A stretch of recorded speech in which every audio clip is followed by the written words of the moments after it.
बहुत बहुत बधाई।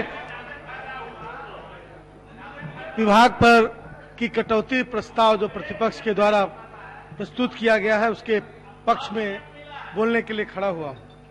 महोदय, उद्योग का मतलब उत्पादन से है। उद्योग का संबंध सीधा पहले उत्पादन से है और उत्पादन का संबंध रॉ मटेरियल से है, लेबर से है और उसके विपणन से है। यह व्यवस्था उद्योग के अंदर आती है, लेकिन उद्योग में उत्पादन सबसे महत्वपूर्ण हिस्सा है। जब तक उद्योग नहीं लगेंगे, उत्पादन नहीं होगा, तब तक वो इंडस्ट्रियलाइजेशन उसका नहीं माना जाएगा। लेकिन यहां पर कॉन्सेप्ट बिल्कुल उल्टा है। हमारे सत्ता पक्ष की तरफ से यह बयान दिया गया कि देखिए कितने बाजार बढ़ गए, कितनी दुकानें खुल गई और राज्य का औद्योगिकरण हो गया। पिछले वर्षों में उद्योग की परिभाषा बदली हुई है। यदि टोयोटा का शोरूम खुल गया और होंडा का शोरूम खुल गया तो उसको औद्योगिकरण उसका माना जा रहा है। जबकि मैं बताता हूं कि उद्योग इसलिए लगाना जरूरी है क्योंकि उत्पादन यहां से हो और उसका मार्केट पूरे देश और दुनिया में हो, तो बाहर का पैसा बिहार के अंदर आवेगा और तब बिहार समृद्ध होगा औद्योगिकरण के माध्यम से। यदि टोयोटा का शोरूम यहां लग रहा है और टोयोटा यहां के लोग खरीद रहे हैं, तो टोयोटा का उत्पादन कहां होता है महोदय? टोयोटा का उत्पादन बिहार के बाहर होता है। उस तरह के जितने भी शोरूम खुल रहे हैं, दुकानें खुल रही हैं, बाजार बढ़ रहा है, बड़े चमक दमक वाले सारे बाजार बनाए जा रहे हैं, ये सब के सब विपणन और बाजार के लिए है। ये सब सिर्फ ट्रेडिंग होता है और ट्रेडिंग इकोनॉमी को हम कमजोर करता है, क्योंकि आपके यहाँ उत्पादन नहीं है। सारा पैसा आपके यहाँ, एक तो मनी ऑर्डर इकोनॉमी है, यहाँ के लोग बाहर जाते हैं, काम करते हैं, वहां से पैसा भेज रहे हैं और उनके यहाँ पर रहने वाले लोग बाहर का सामान खरीद कर और बिहार की बदहाल स्थिति तक पहुंचाने का काम किए हैं। 15 वर्षों का नाम लिया गया। 15 वर्षों का नाम क्यों लेते हैं? आप 16 वर्ष उसमें और जोड़ दीजिए। बिहार औद्योगिक नीति जब बनी थी 2017 में, उस समय हम लोग भी सरकार में थे।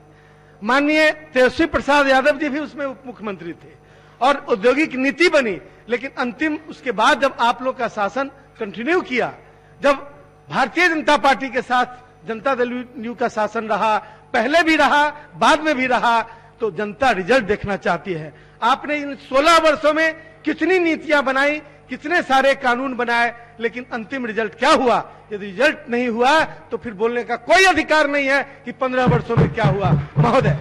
और महोदय, ये 15 वर्ष बोलकर आप अपनी कमियों को और गलतियों को ढकने का काम करना बंद कीजिए। जनता इन सभी बातों पर, आप अभी क्या कर रहे हैं? देश से लेकर राज्य तक ईस्ट इंडिया कंपनी जैसे कंपनियों को इनवाइट कर रहे हैं कि कल होकर आपका स्थान ईस्ट इंडिया कंपनी ले ले, यानी कि वैसे ही पूंजीपतियों के हाथ में पूरा गवर्नेंस आ जाए और आप उसके आगे जनहित में कुछ न कर सके। वैसे ही स्टेप केंद्र से लेकर यहां तक के कि जो औद्योगिक नीतियां बन रही है, जो डिसइन्वेस्टमेंट पॉलिसी बनी है, और मैं देख रहा हूं कि जब से केंद्र में सरकार आई भारतीय जनता पार्टी की, उसी समय से डिसइन्वेस्टमेंट का सिलसिला शुरू हुआ। नालको बिक गया, बालको बिक गया, 5-5 हजार करोड़ के प्रॉफिट में चलती हुई इंडस्ट्री को बेच दिया गया महोदय। और आज रेलवे, एयरपोर्ट और एयर इंडिया सब बिकने के कगार पर है। LIC का भी डिसइन्वेस्टमेंट हो रहा है महोदय। क्या मतलब है सुरक्षा का, जन सुरक्षा का, सोशल सिक्योरिटी का क्या मतलब रह गया? जब वेलफेयर स्टेट में जो लाइफ इंश्योरेंस जैसी कंपनी जो सरकार के द्वारा संरक्षित थी, जो आम जनता के बुरे दिनों में काम आने वाली कंपनी थी, कल को जब और डिसइन्वेस्टमेंट होगा, यह सिलसिला जारी रहा, तो शायद किसी भी व्यक्ति को सुरक्षा की गारंटी सरकार से, फाइनेंशियल सिक्योरिटी की गारंटी सरकार से नहीं मिल पाएगी महोदय। इसलिए बिहार जो है वो सिल्क का उत्पादन करता है, बिहार कॉटन का उत्पादन करता है, मधु का उत्पादन करता है, अन्न में गेहूं, मक्का और धान का उत्पादन करता है महोदय। ये सारे रॉ मटेरियल्स हैं। इंडस्ट्री लगाने की जरूरत है। सरकार को सिंगल विंडो सिस्टम को इनेबल करने के लिए ईज ऑफ डूइंग बिजनेस की पॉलिसी को लागू करना होगा। और ये जब तक लागू करने का तरीका है कि हर क्षेत्र में एक एक इंडस्ट्री सरकार पब्लिक सेक्टर में लगावे, ताकि उसको यह महसूस हो कि इस इंडस्ट्री को लगाने में क्या क्या परेशानी आती है और उन परेशानियों को खुद महसूस करे। महोदय, इंस्पेक्टर राज को खत्म करने की घोषणा मात्र इंस्पेक्टर राज को नहीं खत्म कर सका।